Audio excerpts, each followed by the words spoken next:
네, 두 번째 유튜브 촬영을 저희 시작하겠습니다. 네, 오늘 어렵게 섭외한 분은 이제 변리사라는 직업을 가진 소미나라는 친구인데요. 일단 뭐 자기 소개 한 번만 부탁드리겠습니다. 안녕하세요. 네, 저는 56기 변리사 시험에 최종 합격하고 현재 상표 디자인 변리사로 일하고 있는 소미나라고 합니다.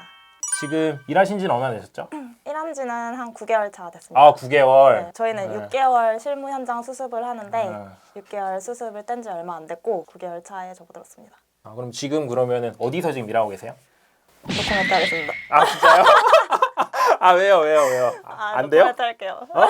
안 돼요? 네. 당시 이제 전공은 이쪽이랑 관련이 없었던 걸로 저는 기억을 하는데 혹시 네, 저는 식품공학과 전공했고요. 네. 네, 전혀 관련 없는 길을 오게 되었죠. 보통 이제 식품공학이라 하면 뭐 그쪽 분야로 뭐 가시는 분들이 되게 많을 텐데 네, 식품연구원으로 주로 가죠. 그러면 어쩌다가 이렇게 변리사 시험을 쳐야겠다는 생각을 하셨는지도. 대학교 때 그냥 이제 저희 언니를 따라서 식품공학과를 가게 되었는데 그냥 꿈이 없이 대학교 생활을 하다가 대학교 3학년 때 처음으로 이제 뭘 하고 살아야 되나라고 생각하게 되었고 돈과 명예와 전문성, 안전성 다 겸비할 수 있는 전문직을 한번 해보자. 그리고 이공계에서 전문직은 뭐가 있나? 라고 했을 때 변리사라는 게 되게 새롭게 다가오더라고요. 그러면 시험 준비는 얼마나 하셨나요? 2016년 2월에 제가 대학교를 졸업하고 16년 7월부터 19년 7월까지 3년 동안 하셨네요. 네, 3년 정도 걸렸습니다. 뭐 3년 정도 합격했으면은 되게 잘 합격한 건가요? 아니면은 평균 3, 4년 정도 걸리고요. 정말 똑똑하신 분 그리고 운도 같이 따라오신 분은 1년 만에도 합격하는 분은 꽤 많으세요. 뭐 다른 데 보니까 뭐 90% 정도가 이공계라고 하더라고요. 네네. 문과를 나온 사람들은 네. 변리사 되는 게 그러면 힘들까요? 1차 시험에서 자연과학 과목이 있기 때문에 아무래도 이과를 진학하신 분이 조금 더 유리하긴 하죠. 자연과학이라고 하면 어떤? 물화생지. 네. 아, 진짜 물화생지가 나온다고요? 네네네. 시험에? 네. 산업재산권법에 네. 특허도 있고 상표도 있고 디자인도 네. 이렇게 세 가지가 주로 있는데 특허 같은 경우에는 그 발명이 다 어떻게 보면 이제 물화생지가 다 바탕이 돼가지고 만들어진 발명이다 보니까 자연과학적인 지식은 기본으로 갖고 있어야 되죠. 1차에서는 주로 크게는 세 가지 시험이 있는데 하나는 이제 산업재산권법 그리고 민법 그 다음에 자연과학 이렇게 세 가지 시험이 있어요. 근데 산업재산권법에는 이제 특허법, 상표법, 디자인보호법 이렇게 세 가지가 있고 그 다음에 민법, 자연과학계로는 물화생지 해가지고 총 8과목을 봐요. 시험 과목이 엄청나게 많은데요? 1차 시험이고 이거는. 1차 시험. 네, 1차 시험에 8과목을 보고. 그렇죠. 그 다음에 2차 시험에서는 공통적으로 보는 과목이 특허법, 상표법, 민사소송법 이거랑 선택 과목 하나. 네. 이렇게 그래서 해가지고 총 총 4과목 보는 4과목 거예요? 이틀에 걸쳐서 봅니다. 그러면 그러면 12과목을 봐야 되는 거네요? 그렇죠. 굉장히 어렵네요. 그러니까 총 이제 1차, 2차 합해서 12과목을 봐는 이게 사실 쉽게 이렇게 좀 도전하기 힘들 것 같은데 그거를 이제 3년 동안 준비하셨다고 하셨는데 3년 동안에 당연히 힘들었겠죠, 당연히? 일단 수험 준비에 있어서 가장 힘든 부분은 미래에 대해서 불안감이라고 생각을 해요. 사실 불안감을 느끼는 이유는 제가 준비가 제대로 안 되어 있기 때문이라고 생각을 하거든요. 그런 생각이 들 때마다 오히려 더 저를 압박을 하면서 공부를 했던 것 같아요. 초반 1, 2년 정도까지만 해도 6개월에 한 번씩 그 힘든 시기가 되게 찾아왔어요. 제가 학교에서 공부를 했는데 학교에 제가 좋아하는 장소에 가서 어딘가요? 이대라고 알고 있는데 이대 어딘가요? 제가 네. 그 건물 이름은 잘 생각이 안 나는데 네, 자기 학교인데 이름 생각이 안 난다고요? 거기에 가서 달을 보면서 붙게 해주세요 하면서 엉엉 울었어요. 엉엉 울면은 네. 약간 소리 내서 진짜 울었거든요. 주위에 뭐 사람이 없었어요? 네, 밤이라서 그리고 스트레스가 좀 풀리는데 사실 좋은 방법은 아니라고 생각해요. 왜? 뭐 운동으로 푼다거나 아니면 더 좋은 방법으로 풀 수 있었을 것 같은데 이건 감정적으로 푸는 느낌이라서 그러면은 이제 뭐 6개월에 한 번씩 정기적으로 가서 울었다. 네, 그러거나 아니면 이제 집에 가면서 소리 내서 울거나 합격하기 전까지 총 그러면 몇 번 울었어요? 몇 번 정도 우셨나요? 적어도 10번 울지 않았을까요? 10번. 네. 10번 울어서 합격했다. 오케이. 이런 거 타이틀로 넣으라고. 보통 이제 자기가 시험을 치면 내가 될 것 같다, 안 될 것 같다라는 게 대충 알 수 있잖아요. 근데 네. 그때는 혹시 어떠셨어요? 7월 말에 시험을 보고 11월 초에 발표가 나기 왜 때문에 이렇게 늦어? 그 시간이 정말 지옥 같고 길어요. 그 기간 동안 정말 마음의 기복이 정말 심하거든요. 그래서 어느 날은 너무 붙을 것 같아요. 하나님, 부처님 다 도와주셔가지고 너무 다 붙을 것 같은데 어느 날은 100% 떨어졌다. 이렇게 생각이 또 들 때가 있어요. 그러니까 그거를 4개월 동안 내내 그렇게 반복을 하고 있다가 발표 전날에 물론 잠 못 잤죠. 아, 그렇겠죠. 네. 하필 저희 아빠가 출근을 안 하셨어요 그날. 왠지 모르겠는데 출근을 안 하셨어요. 그래서 집에 엄마 아빠 다 계셨어요. 그래서 엄청 이제 마음에 짐을 갖고 제 방에 누워가지고 밖에 안 나가고 핸드폰만 이렇게 계속 이렇게 보고 있다가 그 이제 발표가 혹시 몇 시인가요? 발표 오전 9시입니다. 10시? 9시. 이제 합격했나 여부를 확인해야겠다라고 한 순간 그 카톡이 딱 왔어요. 산업인력관리공단에서 합격한 거 확인하고 바로 문 열고 달려가서 원래 아빠랑 그렇게 스킨십을 안 하는데 아빠랑 안고 울었어요. 그러고 나서 이제 연수는 그러면 언제부터 시작하나요? 연수는 1월에 가서 이제 2월에 끝나는 일정이고요. 그러면은 그 이제 뭐 2달 동안은 그러면은 이건 마치 이제 수능 시험 합격하고 이제 바로 대학 가기 전에 그런 느낌인가요? 연수 자체의 목적은 일단 이제 실무를 파악을 하고 가자, 공부를 하고 가자라는 취지였기 때문에 가서 공부 열심히 했고요. 원래 사실 신입사원 연수가 제일 좀 재밌거든요, 사실. 왜냐면 다 동기고. 네. 그런 데서 혹시 이제 뭐 에피소드라는가 뭐 이런 건 없나요? 200명의 사람들이 다 같이 이제 모여가지고 다들 시험 끝나고 얼마나 즐겁겠어요. 새로운 친구들이 200명이나 생기고. 그렇죠. 그리고 6시까지 일단 수업을 다 듣고 나서 그 이후에는 자유시간이라서 다들 나가서 놀거든요. 그것도 하잖아요? 그쵸. 그러면은 이제 뭐 남녀 비율이 어느 정도 돼요? 2대1 정도, 3대1 정도? 3대1 정도로 남자가 많아요? 네네.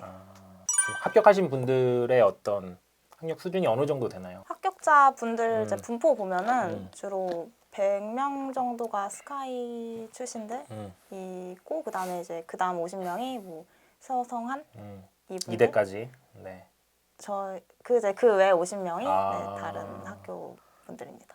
이후에 이제 취업을 하셔야 되잖아요. 이제 연수가 끝나고 변리사분들은 어떻게 되는 거예요? 저는 사실 그 부분은 솔직히 잘 모르는데. 합격자 발표 날 당일에 변리사 업계 유명한 학원에서 취업 박람회를 열어요. 관심 있는 특허 사무소나 특허 법인들이 그 취업 박람회에 와서 그때 저희가 이력서를 쫙 한번 내요. 그 취업 박람회 당일에 그 분들의 눈에 잘 띄면 그냥 바로 그날 바로 취업이 되는 분도 있고 아니면은 합격한 날로부터 일주일 내에 대부분의 특허 사무소 특허 법인에서 공고가 올라오거나 아니면 공고가 올라오지 않아도 저희는 이력서를 내긴 해요. 저 같은 경우에는 1월에 연수원에 있으면서 현재 다니고 있는 법인에 합격을 했습니다.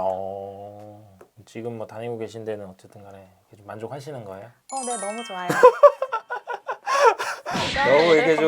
너무 이렇게 좀 약간 영혼을 안 실어서 얘기하는데. 혀를 묻겠습니다. 그래요? 가지고 온 거 좀 잠깐 좀 보여줘요. 저의 수험 기간에 함께한 아이니까. 이것도 마찬가지. 여러분 이 정도로 공부하셔야 돼요. 이 정도로 공부 안 하시면은 안 돼요. 이거보다 훨씬 열심히 하시는 분 많죠. 아니 이거보다 어떻게 더 이상 열심히 해. 옛날에 수능 공부할 때도 이 정도까지 안 했던 것 같은데. 저도 수능 공부할 때까지 이렇게 안 했어요. 그러면 지금 살면서 가장 어떻게 보면 열심히 공부했다. 그쵸.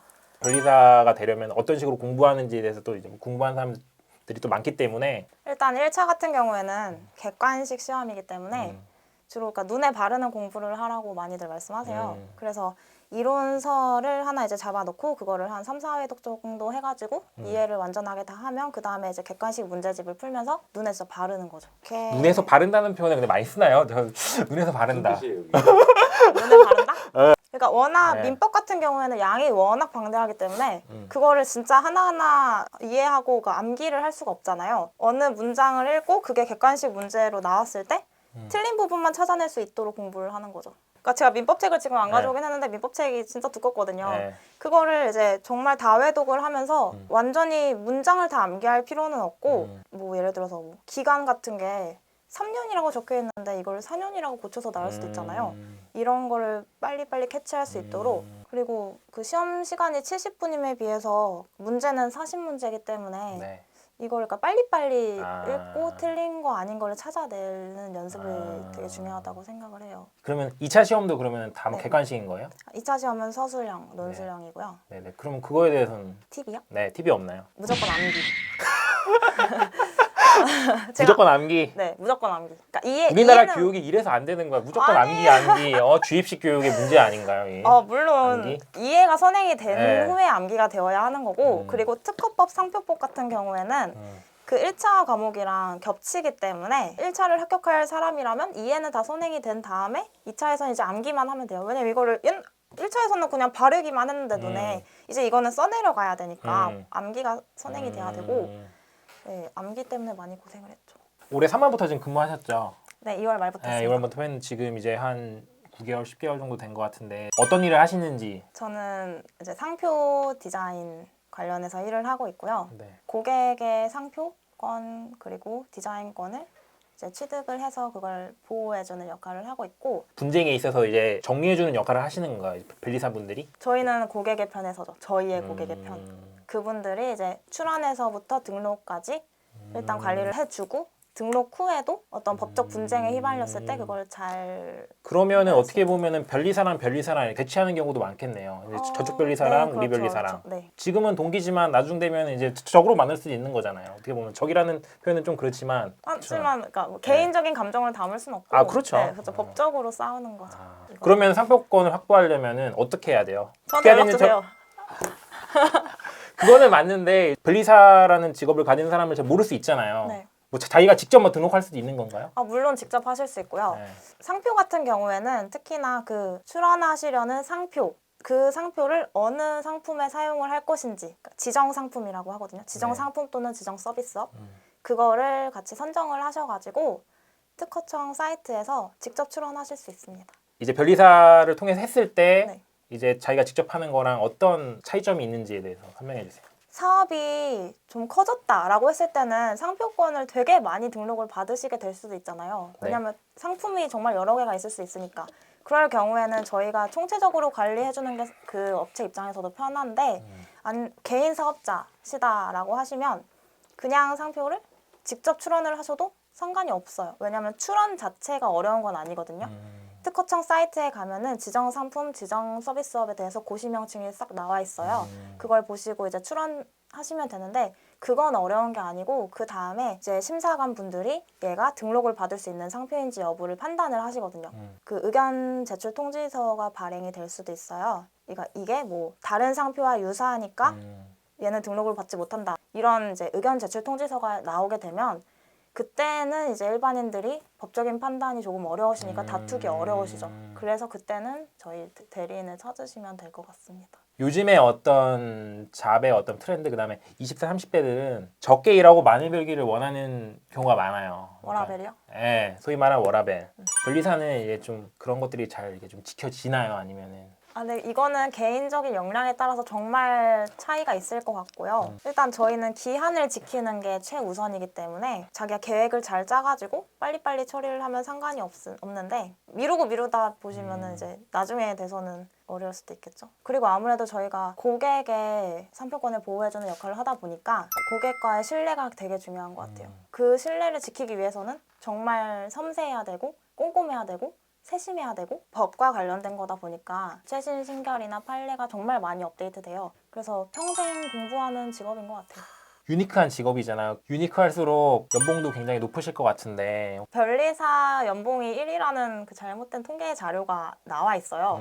근데 그건 정말 잘못된 통계 자료이고 1년차 정도의 변리사 같은 경우에는 5천 초중반 정도 5천 초중반. 네, 정말 많이 받으면 6천까지 받으시는 분도 계시고 저희의 어떤 마지막 질문이긴 해요. 네, 소민아에게 변리사란? 미지의 세계다. 앞으로 제가 어떻게 발전해 나갈지도 정말 궁금한 분야라서 변리사로서 미래가 어떻게 될지 미지의 세계이자 궁금한 곳이다. 어쨌든 이렇게 저희 지금 한 1시간 반 정도 지금 촬영을 했는데 어려운 시간 내주셔서 감사드리고요. 저희가 추후에 한 번 더 이렇게 좀 모실 수 있는 기회가 있었으면 좋겠네요. 네. 네, 불러주시면 네. 언제든. 알겠습니다. 그때는 네. 그러면은 맛있는 거 3년 사주세요. 네, 알겠습니다. 그러면은 그때 또 네. 뵙도록 하겠습니다. 네, 네, 알겠습니다. 감사합니다. 감사합니다.